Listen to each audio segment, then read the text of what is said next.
30,000 రూపాయలు చొప్పున డబ్బులు వస్తాయి వీళ్ళకి. ఉమ్, వాటితో విజయవాడలోనూ పశ్చిమ గోదావరి జిల్లాలో రాజకీయాలు నడుపుతారు, అలాగే వ్యాపారాలు అవును. నడుపుతారు.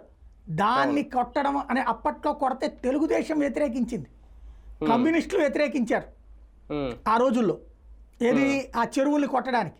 కాబట్టి ఇప్పుడు ఈ కొల్లేరు అనేది క్లియర్ కాకుండా ముంపు ఇక్కడ బుడమేరుని ఎవడు ఆపలేదు. బుడమేరుని ఆపాలి అంటే జరగాల్సింది అతిపెద్ద రిటైనింగ్ వాల్ కట్టాలి.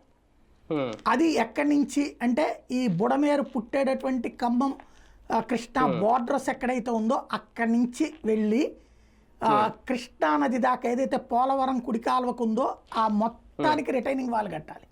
అవును, అది కట్టే ధైర్యం ఎవరు చేయరు, కేవలం కట్టలు కడతారు. మట్టి కట్టలు కడితే ఉంది, కూలి అవతల పోతాయి. అవును అవును సార్, ఫైనల్ గా ఒకటి, కేంద్ర సాయం గురించి 3,500 కోట్లు ప్రకటన మాత్రమేనా రెండు రాష్ట్రాలకి, లేదంటే నిజంగా కేటాయింపు అనేది జరిగిందా? చంద్రబాబు గారు దాని మీద మాట్లాడారు కూడా. 5 పైసలు కూడా ఇవ్వలేదు. అది మొన్న వచ్చింది ప్రకటన, అంటే సోషల్ మీడియాలో వీటిలో వచ్చింది. 3,500 కోట్ల రూపాయలు రిలీజ్